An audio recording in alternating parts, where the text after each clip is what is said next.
CBN Universidade, um programa dos alunos e profissionais de comunicação da Universidade Estadual da Paraíba.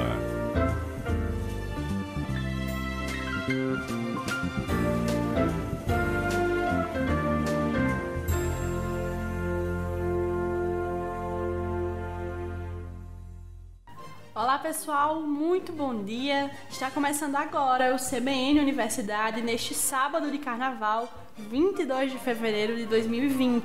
Eu sou Luana Albéria e você fica comigo até às 10 horas da manhã aqui na 103.5, a rádio que toca notícia. E agora vamos aos destaques do nosso programa. A UEPB recebe reconhecimento internacional por trabalho de inclusão social e educacional. Sábado é dia da coluna Direito e Cidadania com o professor Luciano Nascimento. Na coluna de hoje falamos sobre carnaval e importunação sexual. E a gente traz todos os detalhes do edital Top Espanha Santander Universidades para bolsas de intercâmbio para cursos de idioma na Europa. E tem uma reportagem sobre a parceria do NUTES com o Esporte Campinense. E o professor Edson Tavares também vem por aqui com as dicas valiosas do nosso português. Neste sábado de carnaval, vamos contar algumas curiosidades a respeito da festa do Rei Momo. Docente da UEPB é convidado para participar de oficina para a elaboração do Plano de Ação Nacional de Cavernas no Brasil. E entrando no clima do carnaval, a gente fala sobre os encontros religiosos que são promovidos aqui em Campina Grande e tem o Bloco do Jacaré, que completa 10 anos e deve sair na próxima terça-feira, dia 25.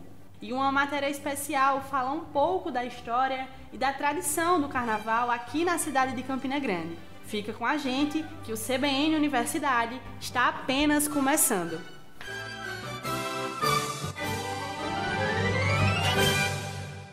E a gente já começa falando sobre o reconhecimento internacional da UEPB. É que agora, no mês de fevereiro, o reitor Rangel Júnior recebeu uma encomenda artesanal confeccionada por um professor libanês, que é encaminhada para instituições que se destacam no desenvolvimento de atividades inclusivas. A peça é uma escultura que representa o trabalho em conjunto que diversas instituições e pessoas fazem para garantir práticas inclusivas. A encomenda foi trazida da Alemanha pela professora da UEPB, Cesilene Moraes, que esteve participando de uma formação internacional que envolveu atividades do projeto Solidares Universidades Inclusivas. Essa é uma iniciativa que trabalha a competência-chave da comunidade universitária para o desenvolvimento de uma cidadania ativa. E foi justamente por esse projeto que a UEPB recebeu esse reconhecimento internacional. Para o reitor da UEPB, o Rangel Júnior, receber a escultura mostra que a universidade está no caminho certo do compromisso de democratizar o acesso ao nível superior, bem como na garantia da vivência e permanência na instituição. A UEPB, que recebe estudantes de toda a Paraíba e de vários estados brasileiros e até instituições internacionais, através dos processos de intercâmbio.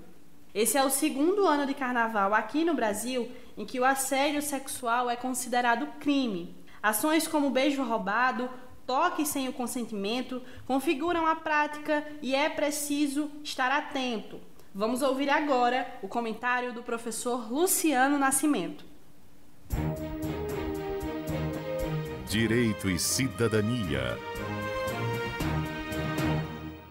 Bom dia, Luana Albéria, bom dia, ouvintes da Rádio CBN 103,5 FM Campina Grande. Eu sou Luciano Nascimento e você ouve a coluna Direito e Cidadania. Bom ouvintes, bom Luana, o tema da coluna de hoje é o carnaval e a importunação sexual. A ideia de liberdade sexual existente no Brasil e os seus limites, as suas fronteiras. Bom, nós tínhamos no Código Penal Brasileiro, na parte especial, a partir do artigo 213, um título, que é o título 6, que era denominado de dos crimes contra os costumes.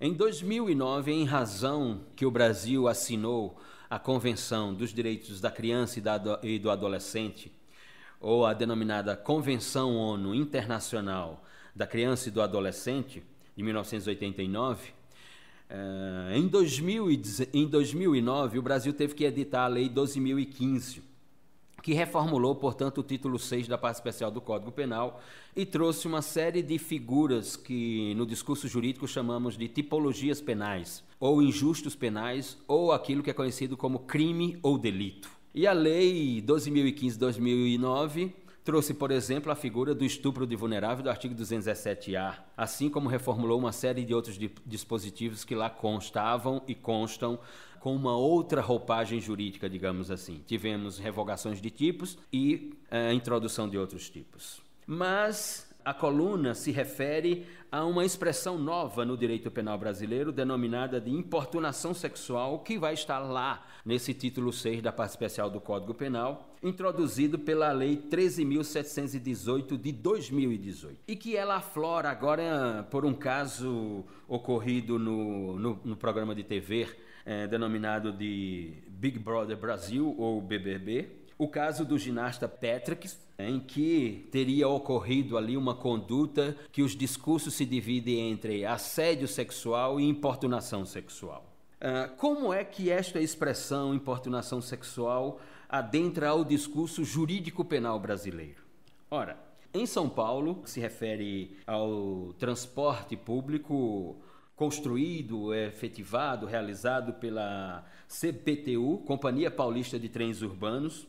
Ocorre um caso que ficou conhecido em todo o Brasil e que deu origem à lei, não deu origem ao projeto de lei, porque os projetos de lei já existiam nessa matéria, mas aquele caso ocorrido no trem entre as cidades de Osasco e São Paulo, nos trens da CPTU, em que um homem teria ejaculado nas pernas ou no corpo de uma mulher que estava sentada no interior do trem, e diversos outros casos anunciados pelos meios de comunicação social e denunciados pelas mulheres, de que naqueles trens, pelo número de pessoas, os homens se aproveitam para roçar nas mulheres e assim ter alguma satisfação sexual.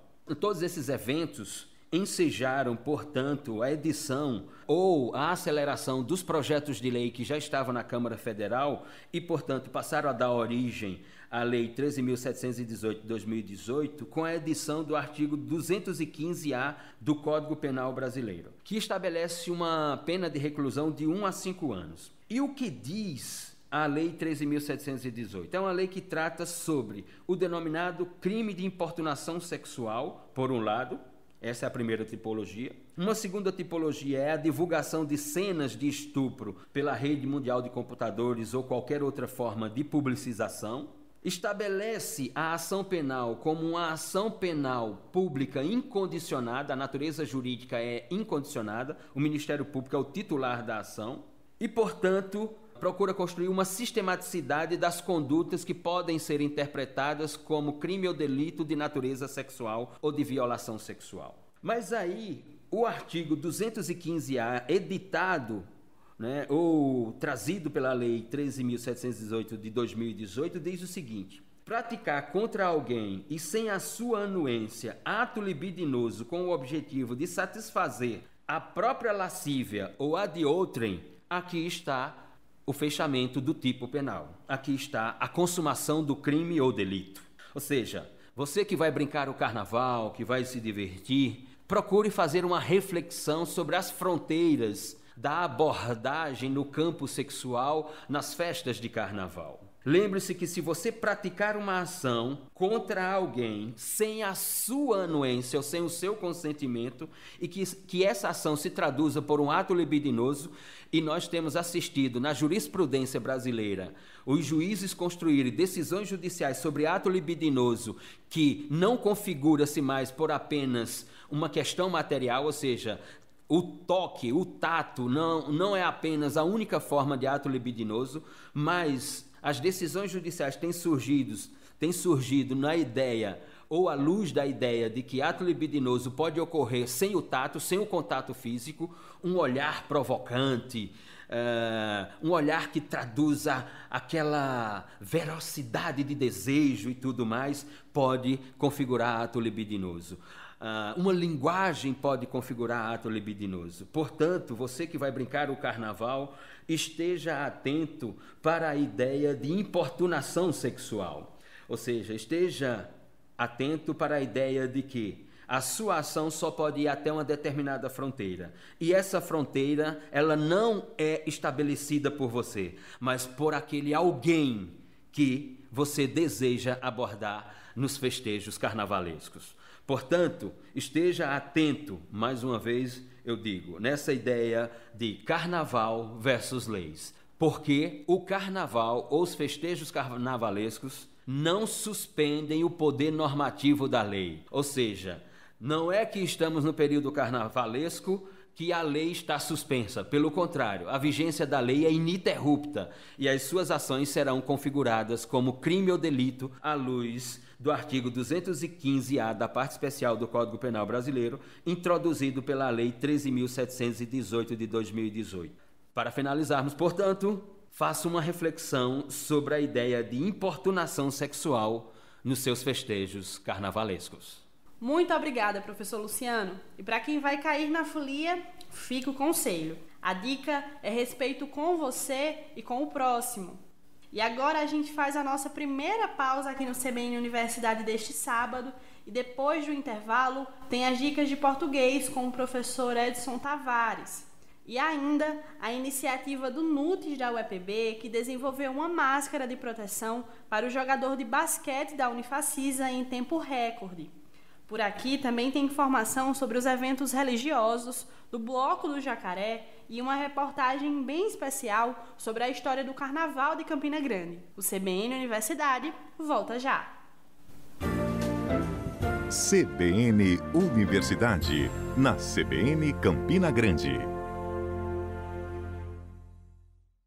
Estamos de volta com o CBN Universidade e já falando sobre o programa institucional de bolsas de iniciação científica e da residência pedagógica da Universidade Estadual, que está marcada para a próxima sexta-feira, dia 28 de fevereiro, uma reunião para os coordenadores dos cursos de licenciatura da instituição que submeteram propostas no último edital que ficou aberto até o dia 11. Esse ano, os editais do PIBID e da residência pedagógica ofertaram juntos mais de 60 mil bolsas. Além disso, a nova proposta da CAPES define áreas prioritárias para a execução dessas atividades e as licenciaturas em língua portuguesa, matemática, ciências, física, química, biologia e alfabetização. Para quem não conhece, o PIBID faz parte de uma política nacional de formação de professores do Ministério da Educação que visa proporcionar aos estudantes na primeira metade do curso de licenciatura uma aproximação da realidade de sala de aula em escolas públicas de educação básica. E a residência pedagógica é outra ação que tem como objetivo induzir o aperfeiçoamento do estágio curricular supervisionado nos cursos de licenciatura. Através dele, os futuros educadores, já na segunda metade do curso, conseguem vivenciar a prática. E só reforçando, a reunião para os coordenadores das licenciaturas da UEPB é na próxima sexta-feira, dia 28 de fevereiro, na Pró-Reitoria de Graduação, no campus de Bodocongó, aqui em Campina Grande.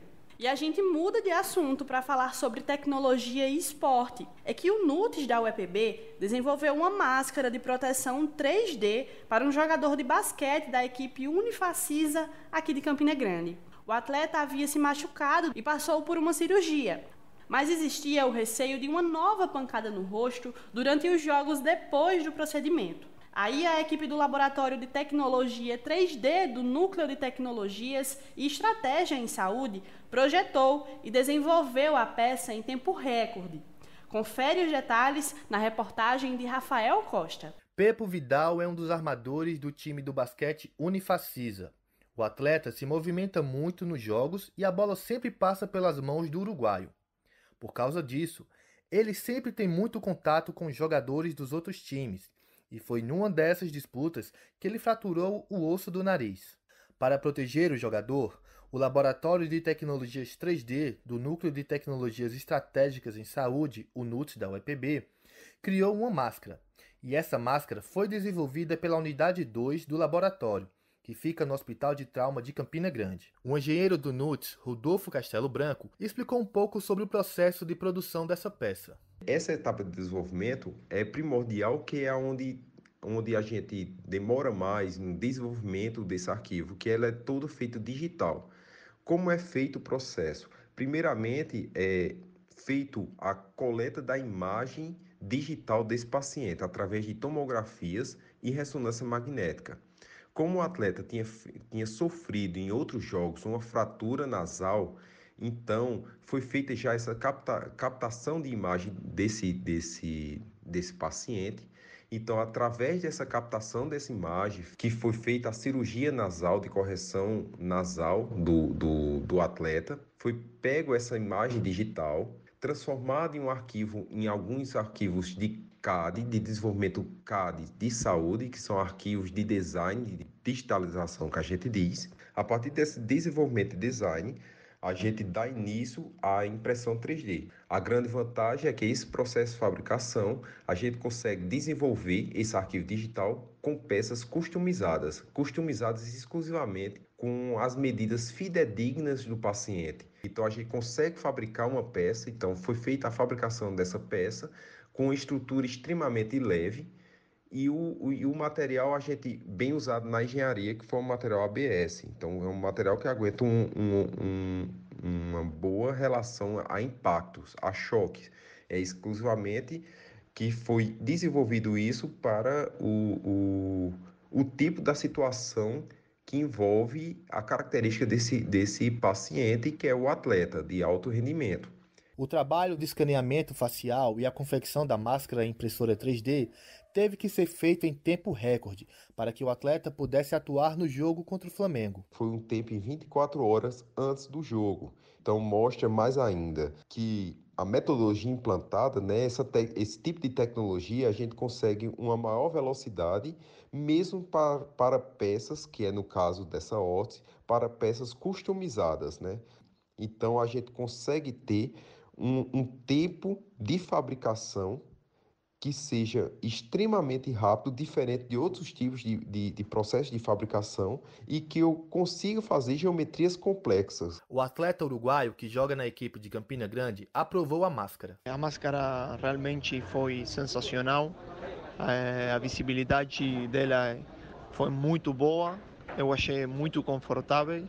Logrei jogar sem ter nenhum treino antes do jogo.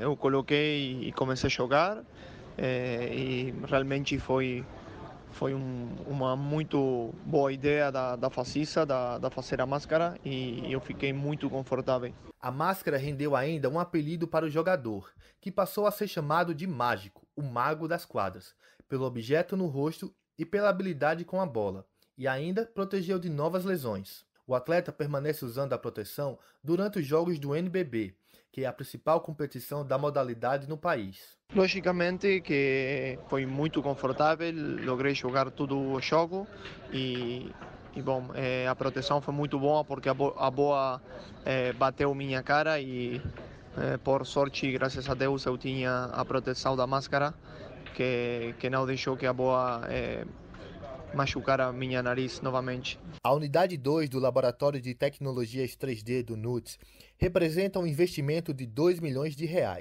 O espaço é destinado à impressão 3D e ao processamento de imagens médico-odontológicas de ultrassonografia, tomografia computadorizada, ressonância magnética, mamografia e raio-x, e a impressão tridimensional de biomodelos para planejamento cirúrgico na área de cirurgia e traumatologia bucomaxilofacial, ortopedia, cirurgia torácica e neurocirurgia. Rafael Costa para o CBN Universidade. Muito obrigada, Rafael. E agora a gente muda de assunto para ficar por dentro das dicas do professor Edson Tavares, que traz curiosidades sobre o carnaval. Roda a vinheta e vamos embora. Português sem segredos, com Edson Tavares.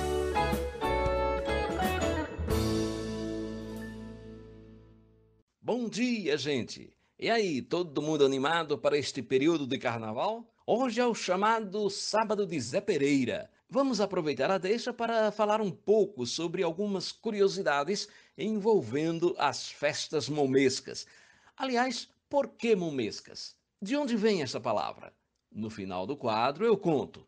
Antes eu quero falar sobre a origem do Zé Pereira, esse bloco carnavalesco que vem antes dos 3 dias de carnaval. Muita gente já me perguntou se eu sabia quem danado era esse tal de José Pereira. A pergunta não é quem, mas o que era o Zé Pereira. Zé Pereira é o nome do bombo principal, também chamado de zabumba, tocada nesses blocos carnavalescos. Encontramos referências ao Zé Pereira na literatura e no jornalismo português, por exemplo, desde o século XIX. Mas o carnaval é bem mais antigo. A festa da carne chegou ao Brasil ainda no século XVII e se chamava entrudo. Veio trazido pelos portugueses e acontecia nos 3 primeiros dias antes da quaresma. Havia 2 tipos de entrudo, o popular e o familiar. O entrudo popular era realizado nas ruas e se jogava água, ovos e farinha entre as pessoas. Já o familiar acontecia nas casas e o costume era jogar limão de cheiro uns nos outros. Em meados do século XIX, a prática do entrudo chegou a ser proibida nas ruas, surgindo então os bailes nos clubes. O primeiro desses bailes no Brasil aconteceu em 1840, no Largo do Rocio, no Rio de Janeiro. Outra curiosidade: toda escola de samba tem a famosa ala das baianas, não é? Sabe por quê? É que nem sempre o samba foi admitido na sociedade. Era tido como uma coisa de malandro, de desocupado e muito perseguido pela polícia e pela elite. No Rio de Janeiro, eram mulheres que tinham vindo da Bahia e que moravam nos subúrbios cariocas que acolhiam os sambistas perseguidos. Daí essa homenagem prestada nos desfiles das agremiações de samba. A ala das baianas das escolas cariocas precisa ter 70 mulheres com seus vestidos rodados, representando as baianas. Já em São Paulo, o número exigido é 50. E, finalmente, a pergunta que deixamos aberta no início do quadro. Por que o carnaval é chamado também de festa momesca? Momesca vem de Momo, nome de uma divindade da mitologia grega que era o deus do sarcasmo, do delírio. Usando um gorro com guizos e segurando em uma mão uma máscara e na outra uma boneca, ele vivia rindo e tirando sarro dos outros deuses. Até que foi expulso do Olimpo, a morada dos deuses. Como o carnaval é uma festa que guarda certa identidade com o contexto de Momo da Antiguidade Clássica, passou a ser a figura central da festa, sendo escolhido entre os foliões aquele que é mais gordinho e animado. O primeiro rei Momo brasileiro foi o jornalista Moraes Cardoso, eleito no ano de 1933 e que manteve a coroa e o cetro da folia até o ano de sua morte, em 1948. Então, bom carnaval a todos! Voltamos sábado que vem. Muito obrigada, professor Edson, e um bom carnaval para você também. Sábado que vem tem mais Português Sem Segredos. No próximo programa, ele traz curiosidades sobre o ano bissexto. E agora, pessoal, é hora de um intervalo rapidinho aqui no CBN Universidade. Na volta, a gente fala sobre o professor da UEPB que deve participar do processo de regulamentação das cavernas aqui no Brasil. E os detalhes dos 10 anos do Bloco do Jacaré do Açude Velho, que sai na terça-feira de carnaval aqui na cidade e que tem o apoio da Universidade Estadual da Paraíba. Fica sintonizado aqui na 103.5 que a gente volta já já. CBN Universidade, na CBN Campina Grande. Estamos de volta com o CBN Universidade deste sábado, dia 22 de fevereiro. E a informação agora vem da Coordenadoria de Relações Internacionais da UEPB, a CORE, que alerta os estudantes para a seleção para o programa de bolsas Top Santander Universidades 2020. Esse é um programa que viabiliza voo de ida e volta, translados, hospedagens, a alimentação e o custeio integral das despesas para o curso e emissão de certificado. A duração do curso é de 3 semanas e a previsão do início é em junho deste ano. O edital está aberto até o mês de abril e ele é voltado para os alunos da graduação em letras, sendo ela espanhol, inglês ou português, e também para os alunos do curso de Relações Internacionais. O objetivo do Top Espanha Santander Universidades 2020 é incentivar que os alunos de graduação possam aprimorar os conhecimentos no idioma e na cultura local, em uma das universidades mais tradicionais da Espanha, a de Salamanca. Ao todo, estão sendo oferecidas 100 bolsas de estudo e não é obrigatório o conhecimento da língua espanhola, pois será feita uma prova de nivelamento, onde os bolsistas serão organizados em turmas de acordo com o nível de cada um. Para se inscrever, os alunos que se encaixam no perfil devem acessar a página do programa e preencher o formulário eletrônico tanto no site do Santander, o santander.com, quanto o site da UEPB, o uepb.edu.br. E para mais informações, os interessados podem entrar em contato com a CORE através do telefone 3315 3415. Repetindo, 3315 3415. Ou nas redes sociais, @core_UEPB no Instagram, ou buscando a Core UEPB no Facebook. E agora, mudando de assunto, temos um professor e arqueólogo da UEPB que foi convidado para participar da oficina de elaboração de Plano de Ação Nacional para a Conservação do Patrimônio Espeleológico Brasileiro, Cavernas do Brasil.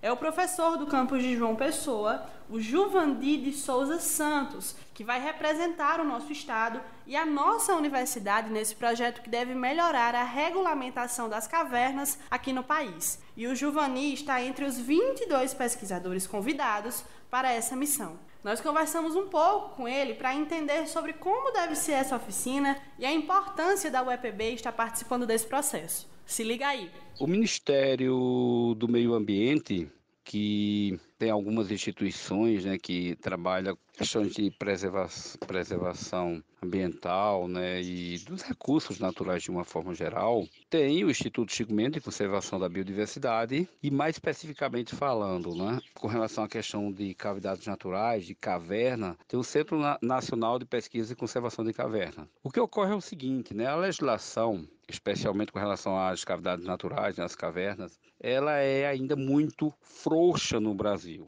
tá? E isso tem feito com que algumas empresas, né, e até pessoas físicas que degradam nesses locais, que destroem esses locais, acabem saindo impunes. O que é que o Ministério do Meio Ambiente, através do Instituto Chico Mendes, né, e através do Centro Nacional de Pesquisas e Conservação de Cavernas, está fazendo? Vai rever a legislação já existente, né? Vai aprimorar essa legislação, melhorar essa legislação. E convidou alguns pesquisadores de altíssimo nível, né, em âmbito de Brasil, para uma oficina que vai ocorrer no Parque Nacional Serra do Cipó, fica no interior de Minas Gerais, né?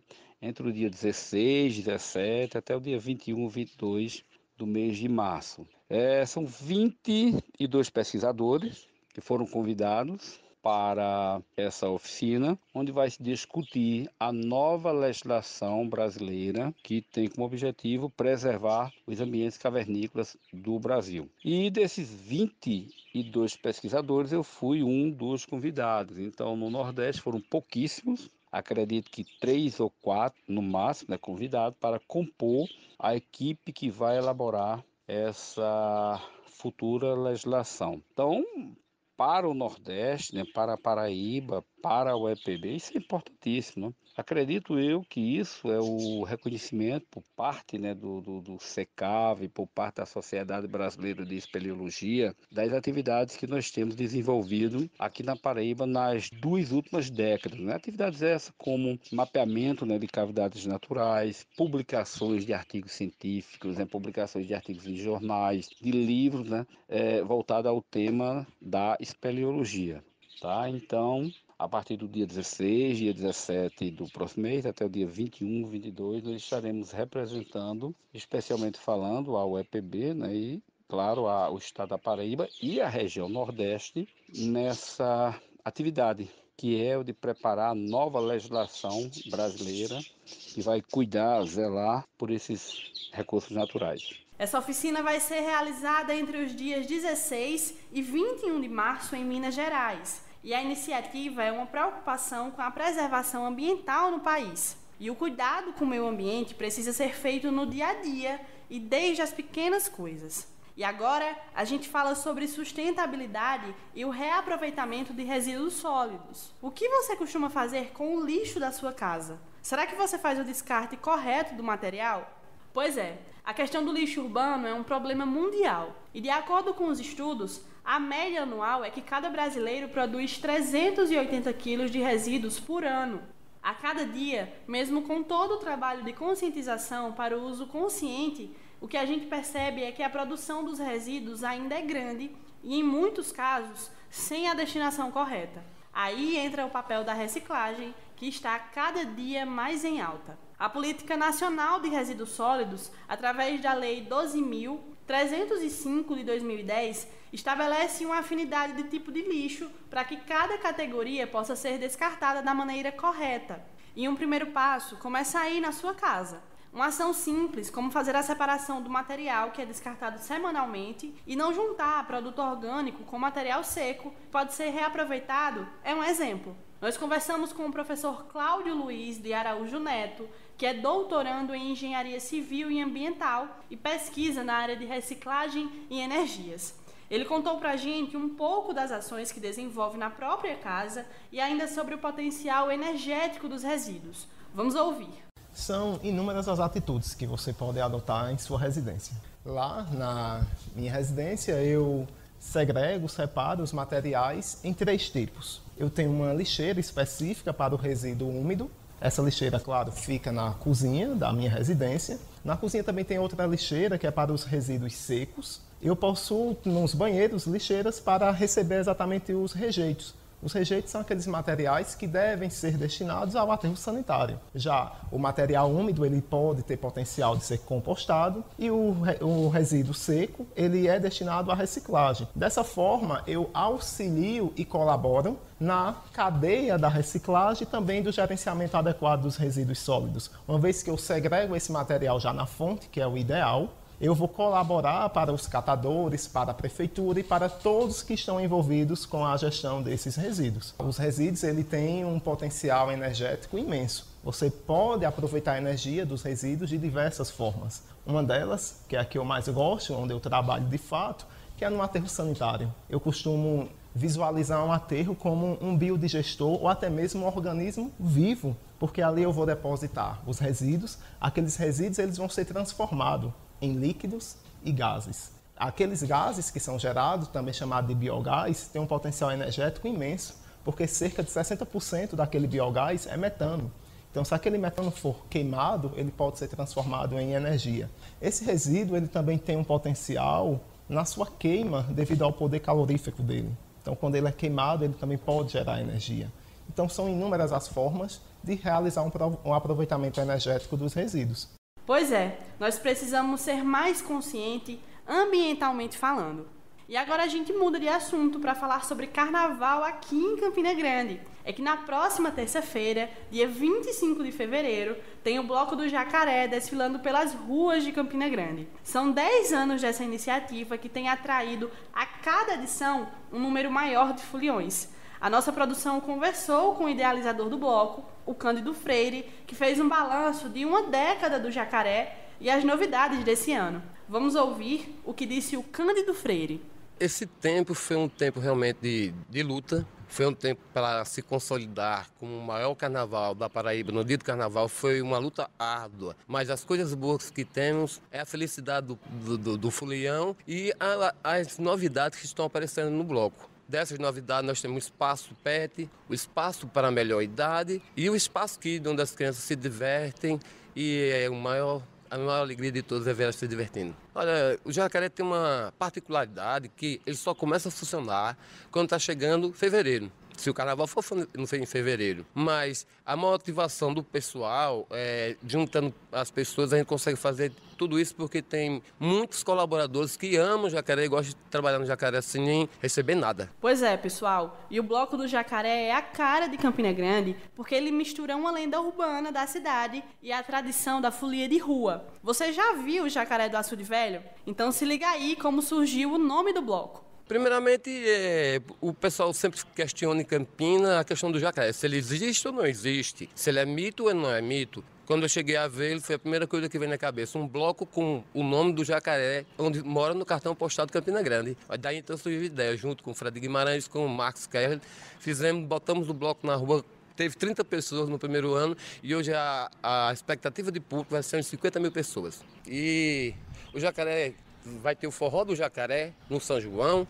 Fred Guimarães preparou um cordel, preparou uma música. Eu só não vou cantar ela aqui que eu não sei, mas do hino eu posso cantar. Quem nunca viu o Jacaré do Açude Velho, não é coisa de criança, é um papo muito sério. Eu já vi e digo a vocês, o bicho é tontinho, só aparece fim do mês. Eu convido todos vocês para ir para um carnaval de família, com muita segurança e muita alegria.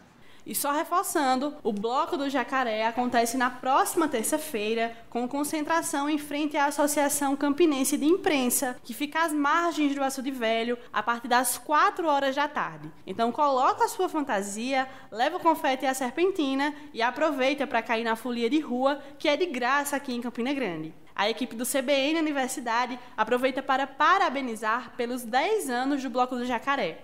Mas agora vamos para mais uma pausa rapidinha aqui no nosso programa e depois do intervalo a gente traz um geral sobre os principais eventos religiosos que estão sendo realizados aqui em Campina Grande. E a gente ainda tem uma reportagem especial sobre a história e a tradição do carnaval na cidade. Fica sintonizado que a gente volta já já.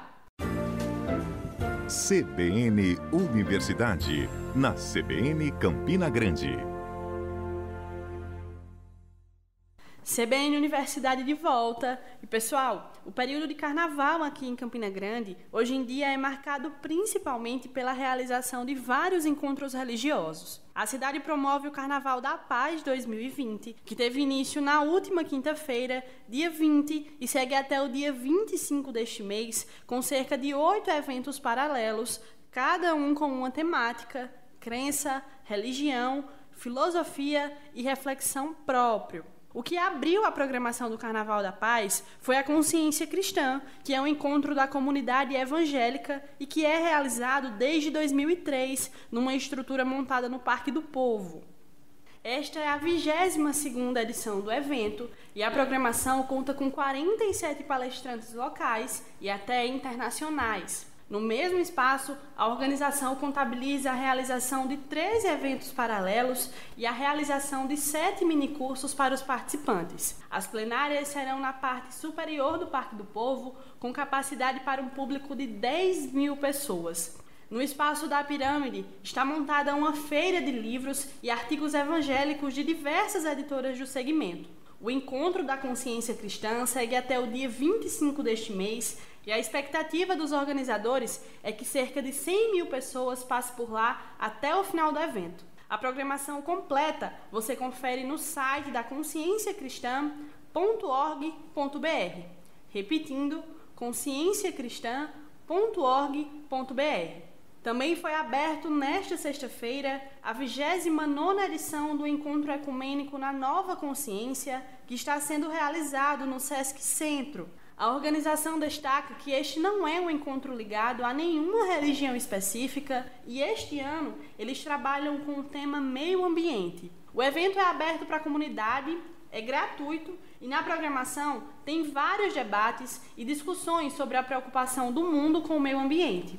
O Encontro da Nova Consciência também segue até o dia 25 deste mês. Neste sábado, a partir das 4 horas da tarde, está previsto o credenciamento para os participantes do Movimento de Integração Espírita Paraibano, o MIEP, que esta edição está no número 47. A palestra de abertura está prevista para as 8h20 da noite e toda a programação do Encontro Espírita deve ser realizada no Garden Hotel.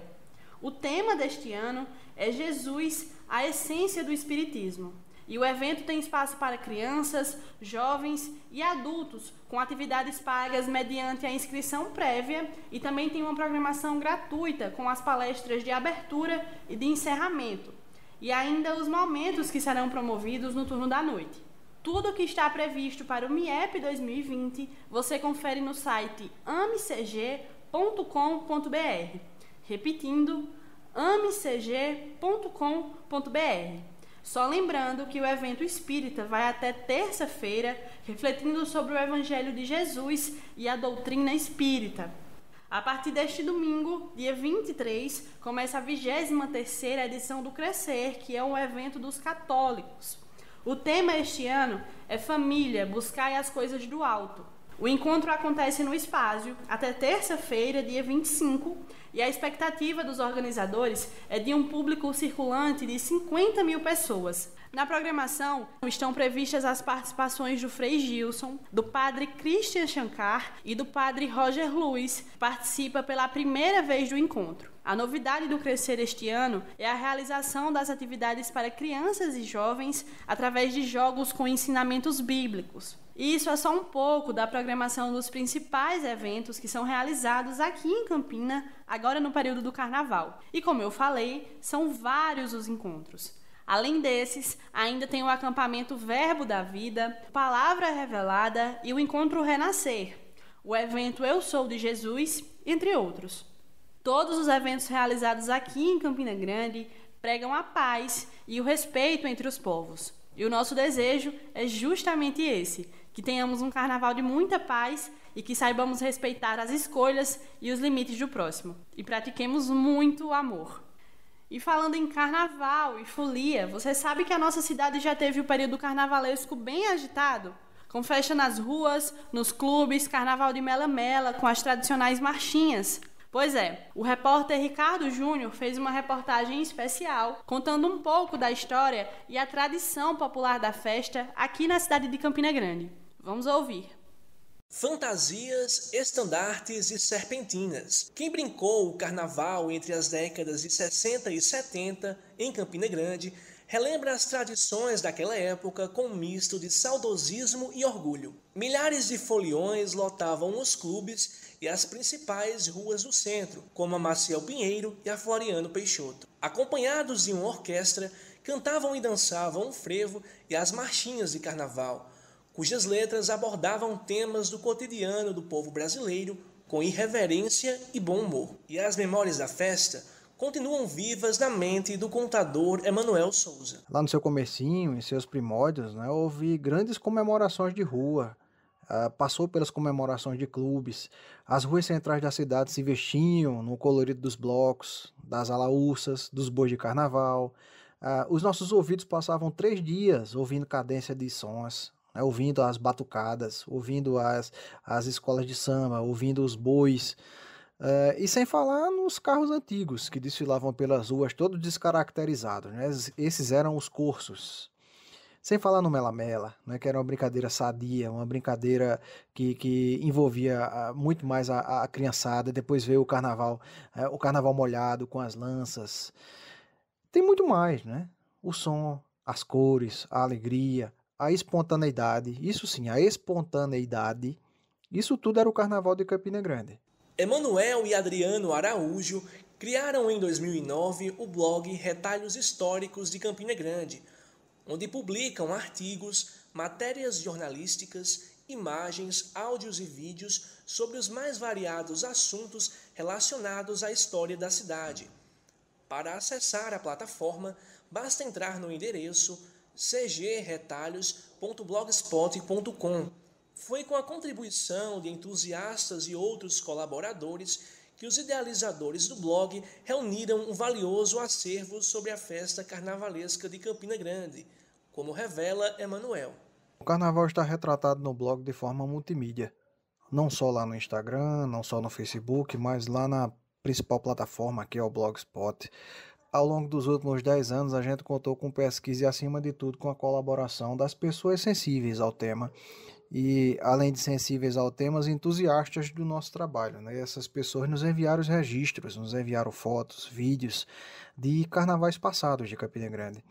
E em várias dessas postagens, a abordagem pôde em vários momentos apresentar para as gerações atuais e para aquelas futuras o cenário vivido pelos foliões campinenses, desde o mais célebre, né, o Neco Belo, um grande incentivador dos festejos de Momo do início do século XIX, até os mais atuais, já com o ocaso da festa, né, o finalzinho do Carnaval de Campina Grande, que era realizado às margens do Açude Velho já nos últimos anos da década de 1980. O Bloco da Saudade é um dos mais tradicionais do Carnaval de Campina. No dia 9 de fevereiro deste ano, ele completou 29 anos de lirismo, paixão e muita emoção. De acordo com a coordenadora do bloco, Eneida Maracajá, o objetivo do Bloco da Saudade é reconstruir e fortalecer a memória dos antigos carnavais do século XX. O que ninguém imaginava é que tamanha responsabilidade surgiu a partir de uma brincadeira. O Bloco da Saudade, ele nasceu de uma brincadeira com os artistas, com a nossa presença brincando, falando sobre o carnaval. Tudo isso no Teatro Severino Cabral, que eu sempre digo que o teatro é a minha casa encantada, que vive em mim e eu vivo nele. E dessa brincadeira, eu disse uma brincadeira, os artistas pegaram na palavra, surgiu o bloco, né? Em 91, dentro da Micarande, a Micarande já tinha começado em 90, que era o carnaval fora de época, e aí este reencontro, eu chamo de reencontro com o Carnaval de Campina, que fazia muitos anos que não se via assim, um bloco de frevo, um bloco lírico nas ruas, ficou muito fortalecido com a presença de Capiba. Capiba, com Cláudio No Germano, com a Frevioca do Recife, e aí foi uma festa muito bonita que foi tão consagrador que os jornais publicaram. O Bloco da Saudade arrasa na Micarande. E aí nós transformamos o bloco num projeto cultural carnavalesca, né, que incorporou os bailes de salão temáticos, os bailes populares e arrastões, os desfiles, a serenata do Pierrot, criamos o bloco infantil, entramos nas escolas, colégios, universidades, e também criamos o alto carnavalesco, exposições, debates, rodas de conversas. Começamos a trabalhar o carnaval como uma manifestação cultural dentro das artes e das ciências. Agora, em 2020, o Bloco da Saudade não desfilou pelas ruas, mas teve um momento no Memorial Severino Cabral. Foi o Baile Dourado, que reuniu cofundadores, artistas e foliões para festejar o carnaval numa programação bem diversificada, com exibição de documentários sobre o Bloco da Saudade, apresentação de grupo musical e de orquestras de frevo que tocaram as tradicionais marchinhas carnavalescas. Músicas que deixam mensagens fortes, como as cantadas pelo mestre Capiba. Eu acho que Capiba deu recado, porque Capiba cantou o poético, Capiba cantou a mulher, e mulher não se bate nem com uma flor. Cantou a natureza, é belo o sorriso de uma criança, o perfume de uma rosa, o que fica na lembrança. Cantou a injustiça, madeira de lei, cupim não rói. Cantou o protesto, quando inventaram que o frevo ia se acabar. O frevo ia se acabar, quando invadiram o Recife com axé, e ele deu a resposta. Ele era desaforado. Ele disse, pode acabar o petróleo, pode acabar a vergonha, pode acabar tudo, enfim, mas deixe um frevo para mim. E cantou também a perda, cantou a saudade, ele é de amargar. Foi muito essa composição que ele ganhou até o carnaval na década de 30. Ele dava a entender do luto, do que ele perdeu do irmão, né? O irmão morreu bem perto do carnaval. E ele fez é de amargar. Eu bem sabia que este amor um dia também tinha seu fim. Esta vida é mesmo assim. Não pense que eu estou triste, nem que eu vou chorar. Eu vou cair no frevo, que é de amargar. Então, eu acho que é uma festa grandiosíssimo. Não importa se você vai festejar o carnaval atrás dos trios elétricos ou dos bloquinhos, tampouco se prefere curtir a tranquilidade de casa ou em momentos de reflexão proporcionados pelos eventos ecumênicos e religiosos que são realizados aqui em Campina Grande. O que importa nessa vida é ser feliz. Ou melhor, como diz o compositor e cantor Moacir Franco, a nossa vida é um carnaval e a gente brinca escondendo a dor. Ricardo Júnior para o CBN Universidade. Muito obrigada, Ricardo. E o Carnaval é mesmo uma festa que contagia e reúne várias gerações da folia. E é nesse clima de festa que a gente encerra o CBN Universidade deste sábado. A nossa equipe deseja um bom Carnaval para todos, seja na folia do frevo ou na paz dos encontros. E só lembrando que a Universidade Estadual da Paraíba permanece de recesso durante o período do Carnaval e retoma as atividades em horário normal a partir da próxima quinta-feira, dia 27 de fevereiro. E o CBN Universidade deste sábado foi comigo, Luana Albéria. E a produção é dos estudantes de jornalismo da UEPB que fazem estágio na Coordenadoria de Comunicação da Universidade Estadual da Paraíba. E a supervisão e edição fica por conta da Coordenadoria de Comunicação da UEPB. A direção é de Hipólito Lucena e o CBN Universidade é uma realização da parceria entre a UEPB e a rádio CBN Campina Grande. Fica sintonizado aqui na 103.5 que ainda tem muita informação para você. E a gente volta sábado que vem. Até lá! CBN Universidade, na CBN Campina Grande.